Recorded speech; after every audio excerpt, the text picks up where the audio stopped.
अस्सलाम वालेकुम स्टूडेंट्स, कैसे हैं हम सब। उम्मीद करते हैं कि सब ठीक होंगे। तो आज हम बेसिक मेडिकल साइंसेस 1 की पार्ट 2 जो कि है जी फिजियोलॉजी का चैप्टर नंबर 2 है, tissue and fluid of the body. तो आज इसका लेक्चर स्टार्ट करते हैं। इनके बॉडी के अंदर हमने देखा कि मल्टीपल टिश्यूज़ भी होते हैं, फ्लूइड भी होते हैं, ठीक है, जो कि बॉडी का एक स्ट्रक्चर मेंटेन करते हैं, बॉडी को न्यूट्रिशन प्रोवाइड करने में रोल करते हैं, और डिफरेंट तरह के टिश्यूज़ मिलके एक ऑर्गन बनाते हैं जिससे जो है बॉडी के अंदर मल्टीपल फंक्शन परफॉर्म होते हैं। तो अब हम इनको देखेंगे वन बाय वन कि ये क्या है, किस तरह से काम करते हैं। तो कहता है कि human body is composed of various tissues and fluid, ठीक है। ह्यूमन बॉडी कहता है कि बनी होती है बहुत सारे टिश्यूज़ की और फ्लूइड्स की बनी होती है, ठीक है।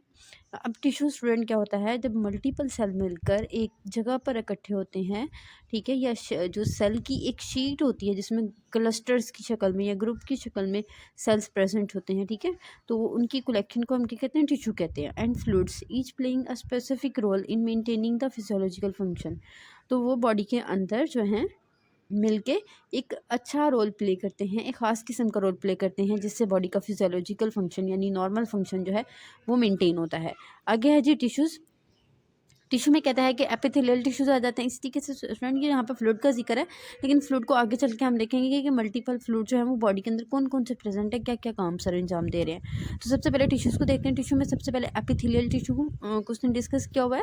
देखिए एपिथेलियल टिश्यू जहाँ पे भी आएगा ना, तो इसका मतलब ये है कि ये हमारी स्किन से रिलेटेड है, ठीक है।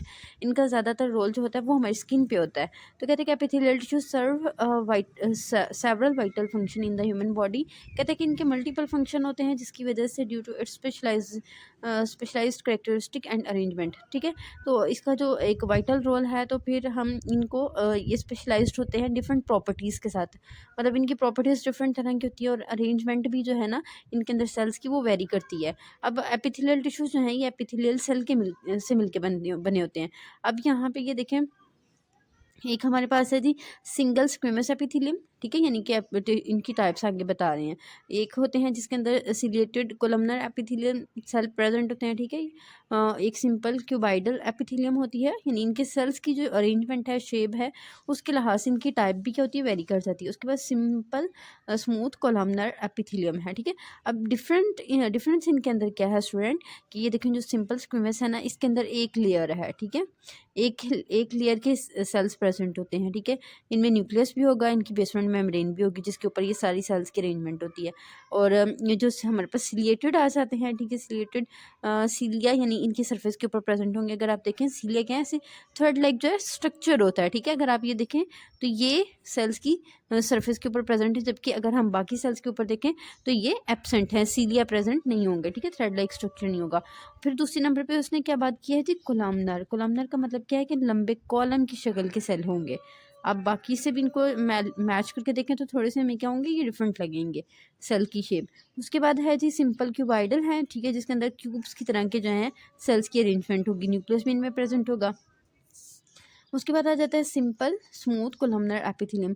तो इसमें भी जो स्टूडेंट बात आ जाती है, उसमें सिलिएटेड है, इसमें सिंपल है, यानी सीलिया के बगैर जो हैं कोलमनर सेल्स प्रेजेंट होंगे। फिर ये इन्होंने बताया हुआ जी ये कहाँ कहाँ पे प्रेजेंट होते हैं, हमारी आर्टरीज में होते हैं, लंग्स के अंदर हैं, ठीक है, रिप्रोडक्टिव स्ट्रक्चर्स में हैं, किडनीज में हैं, ठीक है, हमारे जीआईटी के अंदर प्रेजेंट होते हैं ये सारे ये सारे टिश्यूज़ की या सेल्स की लेयर्स, ठीक है। तो आगे आप इनका फंक्शन देख लेते हैं कि क्या है। सबसे पहले तो ये क्या फिजिकल बैरियर के तौर पे काम करते हैं। फिजिकल बैरियर का मतलब क्या है कि ये प्रोटेक्ट कर रहे होते हैं, ठीक है, अंडरलाइंग टिश्यूज़ और ऑर्गन्स को, ठीक है, यानी ये जो टिश्यूज़ हैं ये क्या करते हैं, बाकी के जो बॉडी की जो बाकी टिश्यूज़ हैं या ऑर्गन्स हैं उनको फिजिकल इंजरी से, कि किसी भी किस्म का डैमेज हो उससे बचाते हैं, पैथोजन से बचाएंगे, किसी भी हार्मफुल सब्सटेंस के अफेक्ट से जो है ना ये बचा रहे होते हैं। उसके बाद आ जाता है केमिकल बैरियर। बैरियर का मतलब भी स्टूडेंट क्या होता है, रिकवर, ठीक है। फिजिकली इन्होंने इस तरह से मतलब प्रोटेक्शन प्रोवाइड कर दी, और केमिकल की शक्ल में किस तरह से ये रोल प्ले करते हैं कि ये सक्रीट करते हैं सब्सटेंसेस को that inhibit the entry of the pathogen and the toxin, यानी कि एक इस तरीके की ये चीज़ सक्रीट करेंगे, सब्सटेंस निकालेंगे, ये पैदा करेंगे, केमिकल निकालेंगे जो कि पैथोजन से या टॉक्सिन से, यानी कि जो हार्मफुल बॉडी के अंदर जो मटीरियल हैं उनसे जो है ये हमें बचाते हैं, ठीक है। उसके बाद एब्जॉर्प्शन एब्जॉर्प्शन आ जाता है, तो इनका एक रोल क्या है कि एब्जॉर्प्शन में मतलब चीज़ों को ये एब्जॉर्ब करते हैं। अब जैसे हमने देखा कि इनकी सरफेस के ऊपर सीलिया प्रेजेंट होते हैं या माइक्रोविलाई और सीलिया मतलब ये कि थ्रेड लाइक स्ट्रक्चर, ठीक है। तो कहते हैं कि सम एपिथेलियल सेल हैव माइक्रोविलाई और द सीलिया, दोनों एक ही चीज़ें हैं, enhancing the absorption of the nutrient. तो इनकी प्रेजेंस से क्या होता है कि जो न्यूट्रिएंट्स होते हैं उनकी एब्जॉर्प्शन ज़्यादा होती है and the movement of the mucus and the particles, और फिर ये मूव कर रहे होते हैं तो जिसकी वजह से चीज़ों की मूवमेंट में भी ये रोल प्ले करते हैं। नेक्स्ट आ जाता है सिक्रीशन। सिक्रीशन का मतलब ये कि कोई चीज़ को ये प्रोड्यूस करना, ठीक है। तो सिक्रीशन में कहता है कि ग्लैंडुलर एपिथेलियम है, यानी कि इनके अंदर ग्लैंड्स होते हैं, ठीक है। और ग्लैंड का काम ही क्या है कि सिक्रीट करना, कोई नई चीज़ पैदा करना, ठीक है। तो ये कहता है कि फॉर्म ग्लैंड्स, इनके अंदर ग्लैंड्स होते हैं that secrete substances like hormones, enzyme, mucus and sweat. तो ये जो है, ये जब ग्लैंडुलर इनका फंक्शन होगा तो उसमें ये हार्मोन्स बना सकते हैं, एंजाइम बनाते हैं, म्यूकस बनाते हैं, और स्वेट यानी पसीना जो है वो भी इन्हीं के फंक्शन में आता है, ठीक है। सेंसेशन आ जाता है नेक्स्ट, ठीक है। सेंसेशन में कहता है कि मतलब सेंसेशन हम कहते हैं किसी चीज़ को महसूस करना। तो नर्व एंडिंग यानी कि इसमें न्यूरॉन्स का रोल होगा, आप कह लें कि न्यूरॉन्स की यहाँ पे प्रेजेंट होंगे इसके अंदर, ठीक है, जिसकी वजह से हम किसी भी चीज़ को सेंस कर सकते हैं। तो कहता है कि epithelial tissues contain nerve ending, इनके अंदर नर्व एंडिंग होती है, ठीक है, allowing for the detection of the stimuli, ठीक है। ये स्टिमुलाई जो है उसको डिटेक्ट करते हैं कि कोई भी अगर बॉडी को एक्सटर्नली कोई भी चीज़ जो है वो रिस्पॉन्ड कर रही है, ठीक है, तो वो उसके खिलाफ जो है या उससे रिलेटेड कोई भी फंक्शन बॉडी के अंदर जो है ना प्रोड्यूस करवाएंगे, ब्रेन तक ऑर्डर लेके जाएंगे, ठीक है, such as touch, pressure, temperature and pain, ठीक है। तो ये जो चीज़ें हैं, मतलब अगर कोई चीज़ हमें ऐसे इरिटेट कर रही है, ठीक है, तो जिसकी वजह से पेन हो रही है, तो बेसिकली वो पेन में ये जो नर्व एंडिंग है यही मतलब रिस्पॉन्ड कर रही होती हैं। तो ये नर्व एंडिंग भी कहाँ पे प्रेजेंट होती है, हमारे टिश्यूज़ में प्रेजेंट होती है।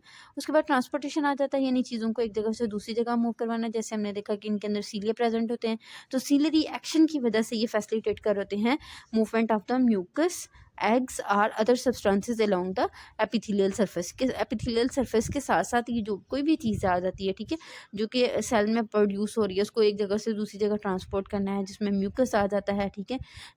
Mucus as a protective membrane के तौर पे काम करता है, ठीक है। एग्स आ जाते हैं या फिर कोई दूसरी सब्सटेंसेस आ जाती हैं, न्यूट्रिएंट्स आ जाते हैं, उनकी मूवमेंट में इनका रोल होता है। नेक्स्ट है जी सेलेक्टिव परमिएबिलिटी, ठीक है। सेलेक्टिव परमिएबिलिटी का मतलब यह है कि कुछ चीज़ों को तो ये अलाउ करेगी लेकिन कुछ चीज़ों को नहीं अलाउ करेंगी। सबसे पहले से यहाँ पे डिस्कस किया हुआ जी टाइट जंक्शन, ठीक है। टाइट जंक्शन में कहते हैं जो एपिथेलियल सेल्स हैं ये क्लोजली पैक्ड होते हैं विद टाइट जंक्शंस, ठीक है, कि ये पैक हो सेल्स क्या होंगे, पैक्ड होंगे, लेकिन कई पॉइंट्स पे जंक्शंस आएंगे, यानी कि जहाँ से ये अलाउ करेंगे चीज़ों की मूवमेंट को। Regulating the passage of ions and molecule through the intracellular spaces. तो जहाँ पे जंक्शंस होंगे या पॉइंट होगा वहाँ से ही आयन की पैसेज होगी, ठीक है, और सेल्स के अंदर वाली तरफ भी और सेल के बाहर वाली तरफ भी, ठीक है। उसके बाद आ जाता है रिप्रोडक्शन एंड रिपेयर, ठीक है। तो रिप्रोडक्शन और रिपेयर में यह है कि नए सेल्स बनाना, और रिपेयर में यह है कि जो डैमेज हो चुके हुए हैं उनको उनकी रिपेयरिंग करना, ठीक है। तो रैपिड सेल डिवीजन, सेल की डिवीजन्स करवाते हैं जल्दी से ये, ठीक है। कहता है कि epithelial tissues have high regenerative capacity. High regenerative capacity का मतलब ये कि इनके अंदर इतनी एबिलिटी होती है कि ये जो है वो जल्दी से कोई नई चीज़ बना सकती हैं, ठीक है। With cells quickly dividing to replace damage or lost cell. कि कोई सेल अगर डैमेज हो चुका हुआ या लॉस्ट हो गया मतलब ख़त्म हो गया, ठीक है, तो उसको रिप्लेस करना है, तो ये जल्दी से डिवीजन करवा के तो एक नई सेल्स प्रोड्यूस करवा लेती हैं, ठीक है। नेक्स्ट आ जाता है जी स्पेशलाइज्ड फंक्शन आ जाता है, जिसमें आ जाता है जी केराटिनाइजेशन। तो केराटिन क्या है, केराटिनाइजेशन है, लेकिन इसमें क्या है कि केराटिन एक खास किस्म की प्रोटीन होती है, ठीक है, और ये हमारे हेयर के अंदर, हमारे नेल्स के अंदर प्रेजेंट होती है। तो क्या करते हैं ये एपिथेलियल सेल्स, क्या करते हैं स्किन के अंदर केराटिनाइजेशन में जाते हैं, यानी कि यहाँ पे केराटिन की लेयर्स जो है वो बनाते हैं, फॉर्मिंग का प्रोटेक्टिव लेयर, जो कि एक प्रोटेक्टिव लेयर के तौर पर काम करती है। गॉबलेट सेल्स आ जाते हैं, तो गॉबलेट सेल्स स्टूडेंट हमारी जो रिस्पिरेटरी ट्रैक है, हमारी डाइजेस्टिव ट्रैक है, वहाँ पर ये प्रेजेंट होते हैं, और इनका काम क्या होता है कि ये म्यूकस को सिक्रीट करते हैं। जो म्यूकस मतलब किसमें हेल्प करता है कि ये हमारे स्ट्रक्चर को ल्यूब्रिकेट रखता है, मतलब ड्राई होकर फ्रिक्शन के इफेक्ट से बचाता है, ठीक है, एंड प्रोटेक्शन और प्रोटेक्ट कर रहा होता है, ठीक है, कि कोई भी फॉरेन मटेरियल, बैक्टीरिया वगैरह जो है ना, इनको हमारी स्किन जो लेयर्स हैं, ठीक है, टिश्यूज़ की सेल्स की लेयर है, इनको डैमेज ना करे, ठीक है। तो एक प्रोटेक्टिव फंक्शन के तौर पे जो है ये काम कर रही होती है म्यूकस। उसके बाद आ जाता है जी सरफेस एरिया इंक्रीज। अब स्टूडेंट इसके ऊपर विलाए होने की वजह से या फोल्ड प्रेजेंट होने की वजह से कहता है कि सरफेस एरिया जो है वो बढ़ जाता है, जिसकी वजह से एब्जॉर्प्शन और सिक्रीशन जो होती है वो ज़्यादा एफिशिएंट होती है। ठीक है, उसके बाद कनेक्टिव टिश्यूज़ आ जाता है, दूसरी टाइप है। ठीक है, पहले हमने पढ़ा एपिथेलियल, अब जो है दूसरी टाइप कनेक्टिव टिश्यूज़ है। नाम से इंडिकेट हो रहा है कि ठीक है कनेक्टिव से कि ये चीज़ों को कनेक्ट करने वाली, यानी कि कहीं पर भी अगर स्ट्रक्चर्स को बाइंड करना है ठीक है बॉडी के अंदर, तो ये वहाँ पर प्रेजेंट होंगे। कहते हैं कि is a Divers and the wide separate type of the tissue in the human body के अंदर कहते हैं कि एक वाइड सेपरेट ये टाइप है। ठीक है, और काफ़ी जगहों पर प्रेजेंट होते हैं ये वाले tissues, performing various function to support and connect different structures. ठीक है, तो इनका फंक्शन क्या होता है कि ये सपोर्ट करते हैं और कनेक्ट कर रहे होते हैं डिफरेंट स्ट्रक्चर्स को। Here are detailed function of the connective tissues. कहते हैं कि कुछ यहाँ पे फंक्शन जो है वो डिस्कस किए हुए हैं। सबसे पहले तो ये देखें, इनकी टाइप्स हमें डिस्कस बताई हुई हैं, जिसमें सबसे पहले डेंस कनेक्टिव टिश्यूज़ आ जाते हैं। इनकी अरेंजमेंट कुछ देख लें, इसी तरीके से होती है। एडिपोज होते हैं, एरियोलर टिश्यूज़ होते हैं, कम्पैक्ट बोन टिश्यूज़ होते हैं और ब्लड कनेक्टिव टिश्यूज़ होते हैं। ठीक है, यानी इन सारे स्ट्रक्चर्स के अंदर जो हैं हमारे पास कनेक्टिव टिश्यू प्रेजेंट होते हैं। आगे है जी सपोर्ट एंड स्ट्रक्चरल फ्रेमवर्क। अब इनका काम क्या होता है कि ये एक सपोर्ट प्रोवाइड करती हैं और डिफरेंट स्ट्रक्चर्स को कंबाइन करके जोड़ के तो एक स्ट्रक्चरल फ्रेमवर्क बनाती हैं। ठीक है, अब सबसे पहले इसने बोन एंड कार्टिलेज के बारे में बात की है। ठीक है, कि provide structural support and from the framework of the body. ठीक है, कि बॉडी का फ्रेमवर्क बनाती हैं, सपोर्ट प्रोवाइड करती हैं। इसके बाद लिगामेंट एंड टेंडन्स जो हैं ये भी क्योंकि जोड़ने का काम करते हैं, तो ये भी किसके बने होते हैं, कनेक्टिव टिश्यूज़ के। ठीक है, connect bone to bone, bone को बोन के साथ जो कनेक्ट करते हैं वो लिगामेंट्स करते हैं, और मसल्स को जो बोन के साथ करते हैं वो टेंडन करते हैं। ठीक है, provide the stability and the facilitating movement, और ये स्टेबिलिटी प्रोवाइड करते हैं स्ट्रक्चर को और साथ में मूवमेंट में हेल्प करते हैं। ठीक है, स्टूडेंट, ये जो लिगामेंट और टेंडन्स हैं ठीक है, ये इस तरह के स्ट्रक्चर्स होते हैं जो कि हमारे जो बोन्स को बोन के साथ और जो मसल है मसल को बोन के साथ जोड़ते हैं। ठीक है, अगर आपने कहीं चिकन देखा हो, जब चिकन परचेज़ करने हम जाते हैं तो अक्सर जब हम गोश्त को देखते हैं, जो हड्डी वाला गोश्त होता है ठीक है, जैसे लेग पीस स्पेशली आप कह लें, ठीक है, या विंग्स का जो गोश्त होता है, अगर आप उसको देखें तो जो गोश्त वाला रीजन होता है उसके स्टार्टिंग में भी और दोनों एंडिंग वाले एंड्स के ऊपर भी एक वाइट कलर का स्ट्रक्चर आपको देखने को मिलेगा। ठीक है, अब वो जो वाइट कलर का स्ट्रक्चर है वो हमारे पास टेंडन होता है। ठीक है, जो कि मसल को बोन के साथ जोड़ता है। इसी तरीके से लिगामेंट भी होते हैं। ठीक है, एक ये शीट सी होती है जो कि बोन को बोन के साथ जोड़ देती है, जिसकी वजह से जो है ना बोन्स के दरमियान में फ्रिक्शन पैदा नहीं होती, रगड़ नहीं खाती, बोन्स जो है वो बच जाती हैं। इसके बाद प्रोटेक्शन आ जाता है। ठीक है, बोन टिश्यू जो है प्रोटेक्ट करते हैं इंटरनल ऑर्गन्स को। ठीक है, such as the skull protecting the brain and the rib cage providing the thoracic organs. अब यहाँ पे ये कह रहा है कि ये टिश्यू प्रोटेक्शन के तौर पर इस तरह से काम करते हैं कि अब जो स्टूडेंट हमारी बॉडी की तरफ देखें तो सारी की सारी किसकी बनी हुई है, हड्डियों की। ठीक है, हड्डियाँ जो हैं वो भी किसकी हैं, कनेक्टिव टिश्यूज़ की बनी होती हैं। अब इनका काम क्या होता है, ये इंटरनल ऑर्गन है, लाइक हमारा हार्ट है, हमारा ब्रेन है, हमारी किडनीज़ हैं। ठीक है, हमारा जो पूरी बॉडी के ऑर्गन्स हैं ठीक है, वो सारे के सारे कहाँ हैं, अल्लाह ताला ने हड्डियों के अंदर इनको जो है वो प्रोटेक्ट किया हुआ है, सेव किया हुआ है। ठीक है, जैसे कि अब उसने एग्जांपल में ब्रेन के बारे में बताया, रिब केज जो है वो हमारे हार्ट को प्रोटेक्ट कर रहा होता है। ठीक है, प्रोटेक्टिंग द थोरेसिक ऑर्गन मतलब जो हमारे चेस्ट एरिया के अंदर ऑर्गन प्रेजेंट होते हैं, जैसे हार्ट है, ठीक है, लंग्स हैं, तो रिब केज जो है उनको प्रोटेक्ट करता है। इसके बाद ट्रांसपोर्ट आ जाता है। ट्रांसपोर्ट में कहता है कि अब ब्लड आ जाता है। ठीक है, इसमें जो टिश्यूज़ हैं कनेक्टिव टिश्यूज़ वो कौन सा है, ब्लड है।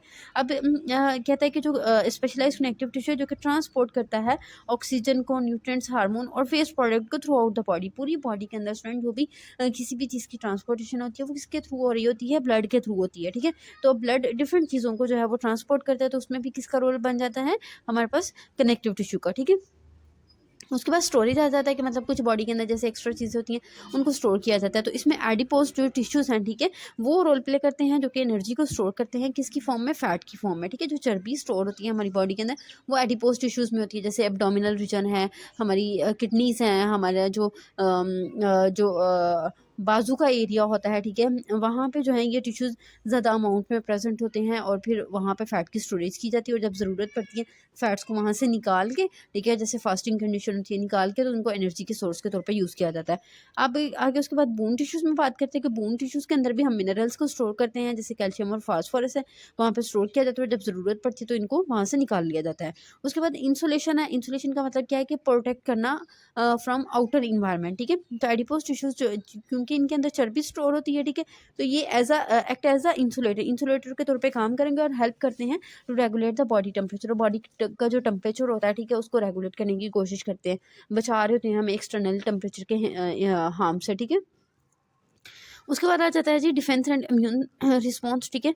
अब कोई पैथोजन आ जाता है बॉडी के अंदर, ठीक है, तो उसको जो है हमारी बॉडी किल कर देती है, हमें बीमारी से हमें उस पैथोजन के असर से बचा लेती है, तो उसके अंदर भी जो है ना ये वाले टिश्यूज़ का रोल होता है। अब ब्लड के अंदर कहता है कि वाइट ब्लड सेल्स प्रेजेंट होते हैं जो कि एक इंपॉर्टेंट क्रूशल रोल प्ले कर रहे होते हैं, ठीक है, कहाँ पे, इम्यून सिस्टम के अंदर, क्योंकि वाइट ब्लड सेल्स जो है वो किसका पार्ट है, इम्यून सिस्टम का पार्ट है। उसके बाद आ जाता है हमारे पास लिम्फ नोड आ जाते हैं, ठीक है। अब लिम्फ नोड जो है ये भी क्या करते हैं कि कनेक्टिव टिश्यूज़ के ये बने होते हैं, ठीक है। इनका काम भी क्या होता है कि ये बॉडी के मतलब डिफरेंट पॉइंट्स के अंदर प्रेजेंट होते हैं और ड्रेनेज कर रहे होते हैं, फ्लूइड को क्लियर कर रहे होते हैं, बॉडी में डिस्ट्रीब्यूट कर रहे होते हैं। इसके अलावा इनके अंदर कुछ इम्यून सेल्स होते हैं जो कि क्या करते हैं कि पैथोजन वगैरह को किल करते हैं और हमें जो है प्रोटेक्ट करते हैं। तो लिम्फ नोड जो है ये भी कनेक्टिव टिश्यूज़ के बने होते हैं, ठीक है, जो कि that houses the immune cell, यानी इनके अंदर इम्यून सेल प्रेजेंट होते हैं और फिल्टर करते हैं ये पैथोजेंस को। उसके बाद आ जाता है रिपेयर एंड हीलिंग, ठीक है। अब कहते हैं कि फाइब्रस कनेक्टिव टिश्यूज़ की जो टाइप होती है, ठीक है, ये क्या करती हैं, form scar tissue during the healing process. अक्सर स्टूडेंट आपने देखा होगा कि जब हमें कभी चोट लग जाती है, ठीक है, तो वो ज़ख्म जब भरने लगता है, ऐसा ऐसा भर जाता है और उसके ऊपर एक ब्राउन से कलर की जो है वो एक ब्राउन से कलर की जो है ना अपीयरेंस आ जाती है और वो बाद में उखड़ भी जाती है, ठीक है, लेकिन वो उस वक्त क्या करती है कि प्रोटेक्ट कर देती है, हमारी स्किन को बचा लेती है एक्सटर्नल इन्वायरमेंट के इफेक्ट से, ठीक है। तो उसको हम क्या कहते हैं, स्कार कहते हैं। अब वो जो स्कार है वो भी किसका बना होता है, फाइब्रस कनेक्टिव टिश्यू का, ठीक है। जब हीलिंग का प्रोसेस होता है, यानी पर्सन का जख्म ठीक हो रहा होता है पेशेंट का, तो उस वक्त ये कहता है कि सपोर्ट प्रोवाइड करता है टू डैमेज एरिया, ठीक है, जहाँ पे डैमेज एरिया हुआ है, जहाँ पे जख्म हुआ है, उस एरिया को सपोर्ट प्रोवाइड करेगा। उसके बाद आ जाता है जी कुशिंग एंड शॉक एब्जॉर्प्शन, ठीक है।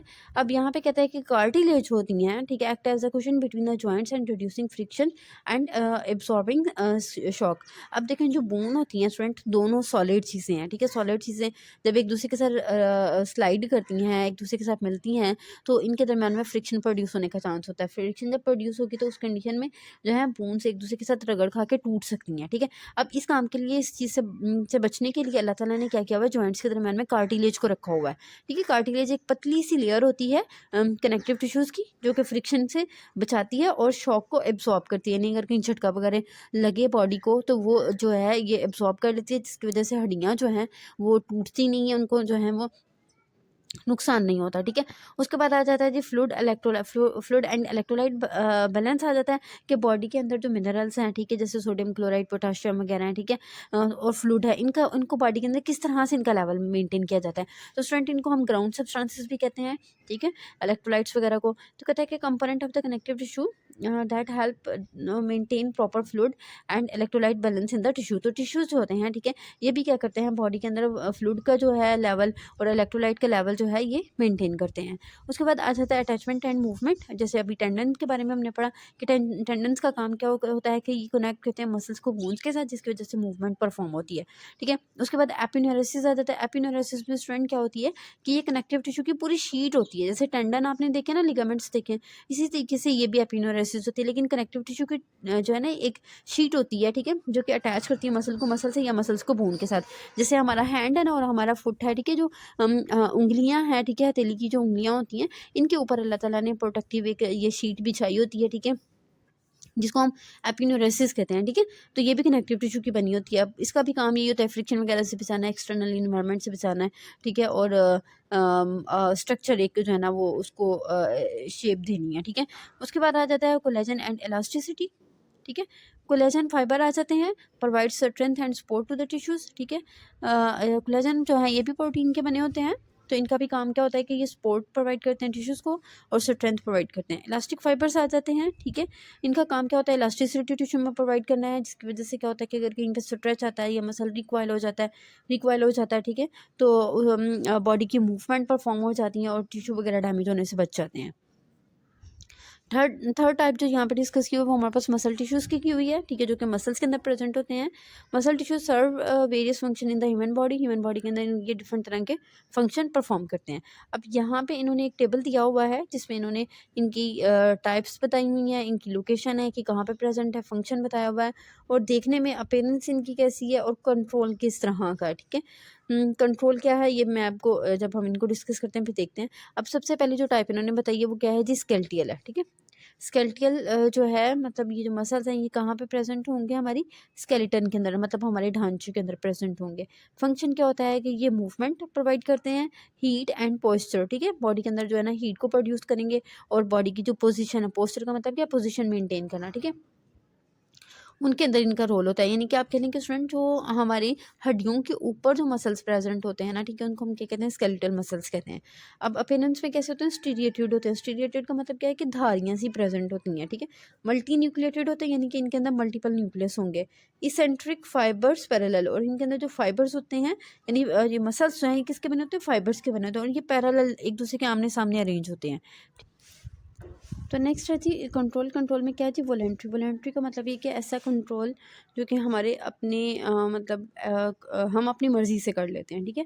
जैसे अगर आप अपने बाजू को हिलाना चाह रहे हैं, ठीक है, तो यहाँ के जो मसल्स हैं आप अपनी मर्ज़ी से उनको कमांड दे सकते हैं। अगर आप अपनी फुट के मसल्स को मतलब फुट को मूव करवाना चाह रहे हैं तो अपनी मर्ज़ी से जो है वो कमांड दे रहे हैं, तो आपका फुट जो है वो मूव कर रहा है, जिसमें आपके मसल्स जो हैं वो रोल प्ले करते हैं, ठीक है। तो ये जो मसल्स हैं ये आपके अपने कंट्रोल में होते हैं, यानी इनकी मूवमेंट। उसके बाद कार्डिक मसल आ जाते हैं, ठीक है। कार्डिक जो होते हैं इसका मतलब ये कि जो दिल के अंदर प्रेजेंट होते हैं, ठीक है। इनका काम क्या होता है कि पंप करते हैं ब्लड को कंटिन्यूसली, और ये भी स्टीरिएटेड होते हैं, ठीक है। पेरेंट्स में यानी धारीदार होते हैं, वन सेंट्रल न्यूक्लियस, लेकिन इनके अंदर न्यूक्लियस जो है वो सिर्फ एक प्रेजेंट होता है जो कि सेंटर में होता है। और इनवॉलेंट्री होते हैं, यानी कि हार्ट के जो मसल्स हैं वो हमारे ताबे नहीं होते हैं, ठीक है, वो ब्रेन के अंडर आते हैं और कंटिन्यूसली वर्क करते हैं। जैसे कि अगर आप चाहें कि आप अपने हार्ट की बीट को कंट्रोल कर सकें तो ये ऐसा पॉसिबल नहीं होता, ठीक है। नेक्स्ट आ जाता है हमारे पास विसरल विसरल स्मूथ मसल्स। अब स्टूडेंट ये जो विसरल वर्ड है, ठीक है, ये निकला हुआ है विसरा से। विसरा का मतलब होता है ऑर्गन, यानी कि ऐसे मसल्स जो कि ऑर्गन के अंदर प्रेजेंट होते हैं, जैसे जीआईटी ट्रैक है हमारी, ठीक है, जैसे लीवर है, ठीक है, इनके अंदर जो मसल्स प्रेजेंट होते हैं इनको हम क्या कहते हैं, स्मूथ मसल्स कहते हैं, ठीक है। जैसे अभी यहाँ पर उसने बताया हुआ है कि लोकेशन क्या है इनकी, जीआई ट्रैक यानी गैस्ट्रोइंटेस्टाइनल ट्रैक के अंदर, यूट्रस में प्रेजेंट होते हैं, आई के अंदर प्रेजेंट होते हैं, और ब्लड वेजल्स के अंदर प्रेजेंट होते हैं। अब इनका जो काम है वो क्या होता है जी, पेरिस्टालसिस। पेरिस्टालसिस हम कहते हैं ऐसी मूवमेंट को, मसल्स की ऐसी मूवमेंट होती है जिसके थ्रू फूड जो है वो हमारी ओरल कैविटी से पूरी ट्रैक के अंदर जो है मूव करती है, यानी कि इसोफेगस में और फिर स्टमक में जाती है, ठीक है। उसके बाद ब्लड प्रेशर में इनका रोल होता है, ठीक है, उसको रेगुलेट करते हैं। प्यूपल का जो साइज़ है, और इरेक्ट हेयर, और हेयर जो है बिल्कुल हमारे सीधे होते हैं, ठीक है, तो उनको उनकी जो स्ट्रेटनेस है, ठीक है, वो मेंटेन होती है हमारे मसल्स की वजह से, ठीक है। उसके बाद है जी इसकी मतलब अपीयरेंस कैसी होती है, तो ये जी नॉन स्टीरिएटेड होते हैं, ठीक है, इनमें स्टीरिएशन नहीं होती, और सेंटर में एक न्यूक्लियस होता है, और इनवॉलेंट्री इनएक्शन होता है, ठीक है, यानी इनका फंक्शन भी हम अपनी मर्जी से कंट्रोल नहीं कर सकते। नेक्स्ट आ जाता है movement. Muscles enable voluntary and involuntary movement of the body, ठीक है। बॉडी के अंदर जो है ये इनवॉलेंट्री और वॉलेंट्री मूवमेंट परफॉर्म करते हैं, जैसे वॉकिंग है, रनिंग है, internal processes like digestion and circulation, ठीक है। अब ये जो डाइजेशन और सर्कुलेशन है ये हमारे पास इनवॉलेंट्री एक्शंस में आता है, और वॉलेंट्री के अंदर जो है वो वॉकिंग और रनिंग आ जाता है, ठीक है। फिर उसके बाद पोस्चर एंड स्पोर्ट, यानी कि बॉडी की एक जो पोजिशन मेंटेन की हुई है, ठीक है, पोस्चर मेंटेन किया हुआ है, उसके अंदर ये मसल्स मिलकर काम करते हैं, ठीक है। इसके अलावा ये सपोर्ट प्रोवाइड करते हैं हमारी स्केलेटन को, प्रिवेंटिंग कोलैप्स और डिफॉर्मेशन। और इसके अलावा जो अगर हम देखें कि पूरी बॉडी है, ठीक है, मैस की बनी हुई है, अगर स्केलेटन जो है इसके ऊपर खाली स्केलेटन भी अगर हो, ठीक है, और या ऊपर मैस ना हो या खाली मैस हो, तो स्केलेटन ना हो, तो चीज़ें मतलब एक बाकायदा स्ट्रक्चर में नहीं आएंगी, ठीक है। तो ये जो है अगर स्केलेटन के ऊपर मसल्स की एक जो लेयर होती है, ठीक है, उसकी वजह से बॉडी को क्या करते हैं, ये बॉडी के मसल्स को कोलैप्स और डिफॉर्मेशन से, यानी कि उसके अंदर खराबी पैदा होने से बचाते हैं, यानी स्ट्रक्चर को मेनटेन करके रखना इनका काम होता है। फिर उसके बाद आ जाता है हीट प्रोडक्शन। तो कहते हैं कि जब मसल्स को इंट्रैक्ट करते हैं हीट को जनरेट करेंगे, जिसकी वजह से बॉडी का टेम्परेचर जो है वो मेंटेन रहता है। This is particularly crucial in regulating core temperature. तो बॉडी का जो कोर टेम्परेचर है, कोर टेम्परेचर मतलब ये कि बॉडी का वो टेम्परेचर, मैक्सिमम वो टेम्परेचर जिसके ऊपर बॉडी जो है अपनी एक्टिविटी परफॉर्म करती है, जो कि 37 डिग्री होता है, ठीक है। यानी ये जो टेम्परेचर है इसके ऊपर बॉडी ने अपने फंक्शन को परफॉर्म करना होता है। तो इस टेम्परेचर को मेनटेन करना भी जो किसका काम होता है, हमारे मसल्स के अंदर मतलब आ जाता है, उनकी कॉन्ट्रैक्शन की वजह से ये चीज़ भी मेनटेन रहती है। जॉइंट स्टेबिलिटी आ जाता है। मसल्स का काम क्या होता है कि जॉइंट के ऊपर जॉइंट को कवरिंग देना, ठीक है। तो इस तरीके से ये जॉइंट की स्टेबिलिटी में भी इनका रोल होता है। नेक्स्ट है जी एंड बाय सपोर्टिंग एंड तो मसल्स को ये सराउंड करके तो उसको सपोर्ट प्रोवाइड करते हैं। Preventing dislocation or excessive movement, तो इस तरीके से जब इसको कवरिंग प्रोवाइड करते हैं तो डिसलोकेशन और जो एक्सेसिव मूवमेंट है उससे ये क्या कर रहे होते हैं, बचाते हैं। नेक्स्ट है फेशियल एक्सप्रेशन। अब देखें स्टूडेंट, हम जब हंसते हैं या हम रोते हैं या हम बहुत परेशान होते हैं, खुश होते हैं, तो हमारे चेहरे की एक ख़ास बनावट बन जाती है, ठीक है। अब इस चीज़ को हम क्या कहते हैं, एक्सप्रेशन कहते हैं, फेशियल एक्सप्रेशन। अब ये जो फेशियल एक्सप्रेशन है, ठीक है, इससे हमें ये भी जो है कि इसमें किसका रोल होता है, मसल्स का होता है। यानी मसल्स जो हैं वो इस तरीके से हमारे हार्मोन के एक्शंस के थ्रू जो है ना, इस तरीके से अपने आप को ढाल लेते हैं और हमें आइडिया हो जाता है कि जो एक पर्सन है वो हैप्पी है, सैड है, रो रहा है, हंस रहा है, ठीक है। तो इस तरीके से फेशियल एक्सप्रेशन के अंदर भी जो है हमारे स्केलेटल मसल का रोल होता है, ठीक है। कहते हैं कि skeletal muscle in the face allow for wide range of the facial expression adding in communication and the emotional expression. तो इस तरीके से फेशियल एक्सप्रेशन के थ्रू जो है हमें कम्युनिकेशन के अंदर और जो इमोशनली अगर हम अपनी फीलिंग्स किसी को बताना चाहते हैं तो उस चीज़ का भी जो रोल होता है वो उसमें स्केलेटल मसल प्ले करते हैं। उसके बाद है swallowing and breathing. Smooth muscles in the wall of the organ like digestive track and respiratory track facilitate process such as swallowing and breathing. तो कहते हैं कि स्मूथ मसल्स जैसे कि प्रेजेंट होते हैं डिफरेंट ऑर्गन्स के अंदर, हमारी जीआईटी ट्रैक के अंदर है, हमारे रिस्पिरेटरी सिस्टम के अंदर है, तो ये खाने को निगलने में और सांस लेने के प्रोसेस में भी ये मसल्स हेल्प करते हैं। उसके बाद आ जाता है ब्लड सर्कुलेशन। अब हमें पता है कि हमारे स्मूथ मसल्स जो है वो ब्लड वेसल्स के अंदर भी प्रेजेंट होते हैं, ठीक है। अब ब्लड का जो फ्लो होना होता है वो जारी बात है उसके अंदर मसल्स का, ठीक है, जो है रोल होता है, ठीक है। तो कहते हैं कि अब वेसल्स जो होती हैं मसल्स के थ्रू अपना डायमीटर को एडजस्ट करती हैं, ठीक है, जिसकी वजह से ब्लड प्रेशर और उसकी डिस्ट्रीब्यूशन के ऊपर जो है ना खास किस्म का असर आता है। तो इस तरीके से हमारे स्मूथ मसल्स जो होते हैं वो ब्लड के फ्लो के अंदर भी फ्लो को रेगुलेट करते हैं, ठीक है। उसके बाद आ जाता है वॉलेंट्री एंड इनवॉलेंट्री कंट्रोल। अब यहाँ पे कहते हैं कि स्केलेटल मसल्स जो हैं आर अंडर कॉन्शियस कंट्रोल, यानी कि स्केलेटल मसल जो कि हमारे कंट्रोल में होते हैं, जिनको हम अपनी मर्जी से जो है मूवमेंट करवाते हैं, allowing intentional movements, while smooth muscles and cardiac muscle जो कि स्मूथ और कार्डिक मसल होते हैं, ठीक है। स्मूथ मसल जो कि ऑर्गन्स के अंदर प्रेजेंट है, कार्डिक जो कि हमारे हार्ट के अंदर प्रेजेंट है, ये जो फंक्शन करते हैं ये इनवॉलेंट्री करते हैं, ठीक है, जो कि सपोर्ट करते हैं हमारे वाइटल प्रोसेसेस को विदाउट कॉन्शियस एफर्ट, ठीक है। मतलब हम अपनी सोच समझ के बगैर, हमारी मर्जी के बगैर जो है ना ये मसल्स काम कर रहे होते हैं और हमारी लाइफ को जो है ये मेंटेन रखते हैं। उसके बाद आ जाता है जी फोर्थ टाइप में नर्वस टिश्यू आ जाते हैं। अब नर्वस टिश्यू कहता है कि ये मोस्ट इंपॉर्टेंट इनका फंक्शन होता है हमारी बॉडी के अंदर, ठीक है। अब ये कहता है कि primarily centred around communication and control. अब ये जो मसल्स हैं ये कहाँ पे प्रेजेंट होते हैं, हमारी कम्युनिकेशन और कंट्रोल सेंटर में होते हैं, ठीक है। यानी कि हमारे ब्रेन के अंदर होते हैं, हमारे न्यूरॉन्स के अंदर होते हैं। Here are detailed function. अब यहाँ पे इनके कुछ फंक्शन बताए हुए हैं, जैसे सबसे पहले है जी सेंसरी रिसेप्शन।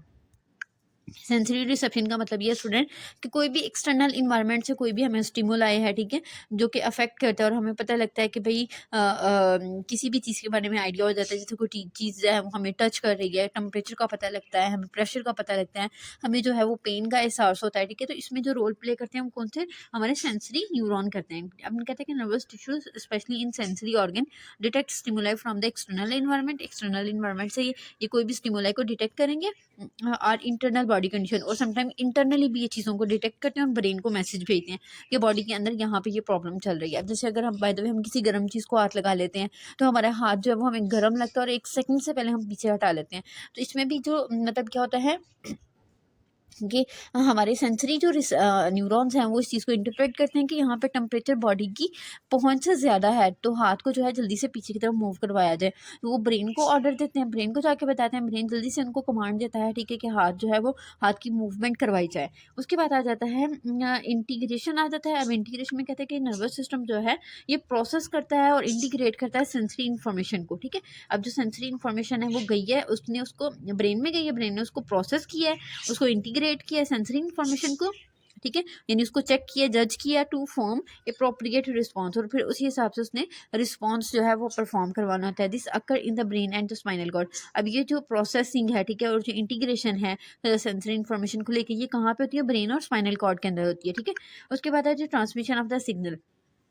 अब कहता है जी न्यूरॉन जो होते हैं the basic unit of the nervous system transmit electrochemical signals rapidly to relay information within the nervous system. अब ये जो न्यूरॉन्स हैं, ठीक है, ट्रांसमिशन ऑफ सिग्नल्स का मतलब ये कि कोई भी मैसेज है जो कि ब्रेन की तरफ जा रहा है या ब्रेन की तरफ से आ रहा है, ठीक है। अब इसमें जो रोल होता है वो ब्रेन के जो न्यूरॉन्स होते हैं, ठीक है, वो परफॉर्म करते हैं कि ये बेसिक यूनिट है नर्वस सिस्टम का, जो कि इलेक्ट्रोकेमिकल की शक्ल में जो है मैसेज को ट्रांसमिट करते हैं rapidly to relay information within the nervous system. यानी जो रिले इनको जो इन्फॉर्मेशन इनको बॉडी से मिली है, ठीक है, उसको ब्रेन तक जो है लेके जाना, इनको प्रोसेस करना और फिर उसको ट्रांसमिट करना, यानी कि जिस्म के एक हिस्से से दूसरे हिस्से तक। तो इसमें जो है ये ट्रांसमिशन ऑफ सिग्नल्स का काम भी जो है न्यूरॉन के थ्रू हो रहा होता है। और न्यूरॉन भी ऑटोमेटिकली किसके बने होते हैं? टिश्यूज़ के बने होते हैं।